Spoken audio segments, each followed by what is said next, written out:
Good morning, students. Welcome to the class on rearrangements. Yesterday we were discussing about pinnacle-pinnacolon rearrangements. Today we will discuss the last example further.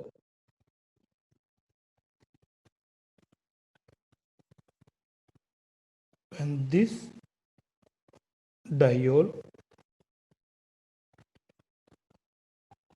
is treated under acid conditions, there are different possibilities. One is just alkyl shift, 1,2 methyl shift. Other product is ring contraction.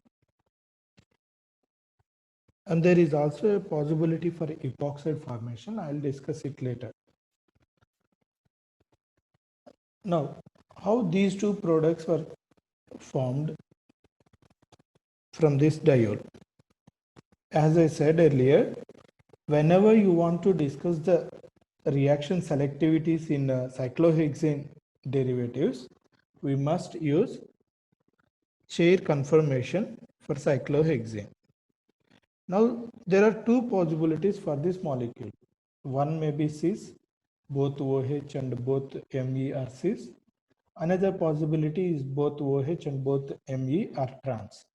Now we will take these two conformations and then we will discuss how a cis product will generate the which product, how a trans product will generate another product.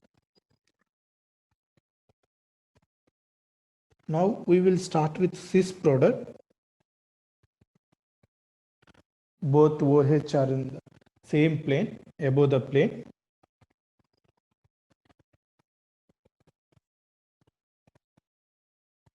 Since the axial positions are freely available, they will be protonated first. Equatorial positions are not available that freely. So axial positions are always protonated first compared to equatorial position OH.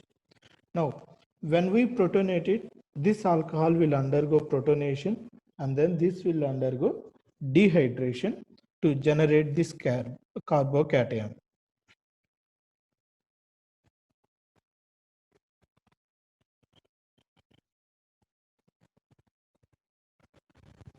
So this position and this position both are anti-periplanar to each other. So as we have discussed, anti-periplanar bond migration is always possible. So this methyl group, which is anti-periplanar to the leaving OH group,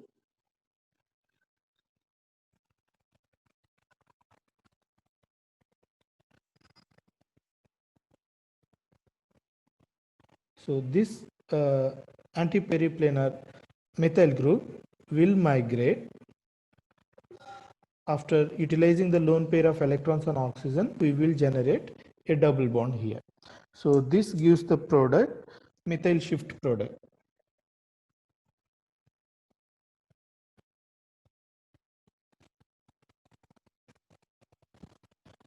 In the cis configuration, because methyl group is anti-periplanar to OH, methyl migration occurs, then it will generate this alpha dimethyl cyclohexanone.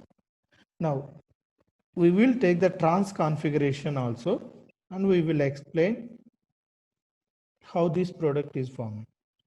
When we take the trans configuration, yes, this OH and this OH both are trans to each other because it is above the plane, this is below the plane.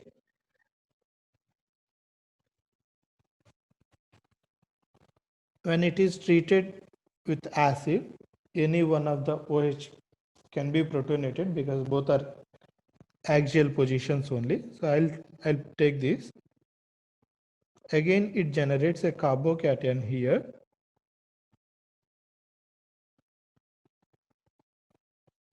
Now, we don't have anti-periplanar alkyl group or hydrogen here, right? Since we don't have anti-periplanar groups, then what happens? ring contraction will take place.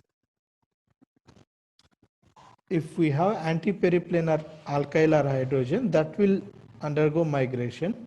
But here we don't have any anti-periplanar alkyl group or hydrogen. So what will happen? The lone pair on oxygen will be polarized towards this carbon to generate the C double bond O. Then this carbon will break the bond and will migrate. So because of this, what we will have? We will have ring contraction. Ring contraction. So this generates the product 5-membered ring, and we have methyl group here. So methyl, then this bond, then we have carbonyl and methyl. So we have 2 methyl groups. This is the product.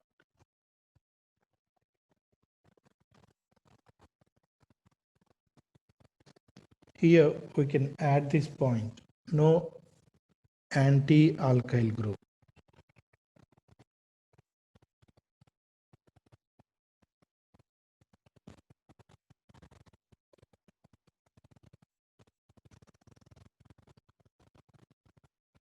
We have just completed pinacol-pinacalone rearrangement. 1,2 diols are called pinacols in general. Then how do we prepare these 1,2 diols? These 1,2 diols are prepared by pinacol coupling, or what we can also call it as McMurray coupling. What is pinacol coupling or McMurray coupling? When we have 2 carbonyl compounds and when they are treated with magnesium amalgam, then these 2 carbonyl compounds will undergo a radical reaction to generate this 1,2 diol after coupling at the carbonyl centers. So this is what is called pinacol coupling or McMurray coupling. How do this coupling reaction will occur? Of course, we know magnesium is an electropositive element which immediately gives out 2 electrons. So these 2 electrons will be absorbed by the carbonyl. Carbonyl, oxygen is negatively charged, carbon is positively charged. So generally what will happen when we have a carbonyl, then carbonyl oxygen is negatively charged, carbon is positively charged. Now out of these 2 electrons, 1 electron will be picked up by this carbocation. So it becomes neutral radical. So this carbocation will pick up 1 radical and becomes neutral radical. Similarly, when we take 2 such carbonyls, then 2 such carbonyls will pick up 1 electron each and they will become 2 radicals. Now these 2 radicals will dimerize. These 2 radicals will dimerize to give this product O minus, O minus. This is stabilized by the coordination with Lewis acid, magnesium 2 plus.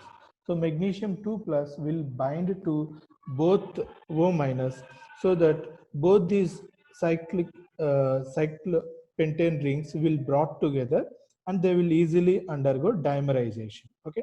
So this Lewis acid Lewis base interaction will easily facilitate this dimerization.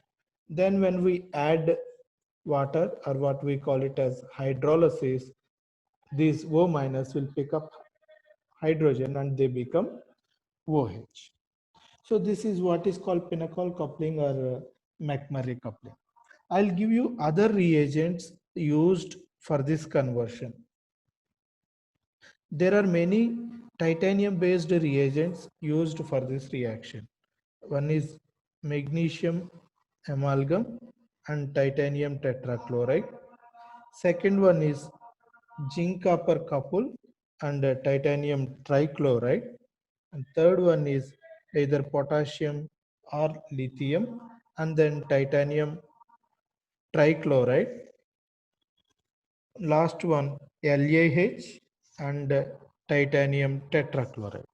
In all these reagents, when you clearly watch it, we have a titanium source and we have an electron source also. Okay, so these are used as reducing agents to reduce the titanium.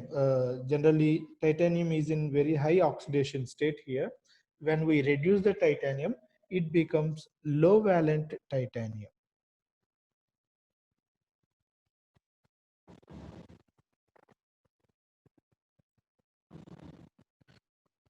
So these reagents will reduce this titanium, so it becomes very low valent titanium.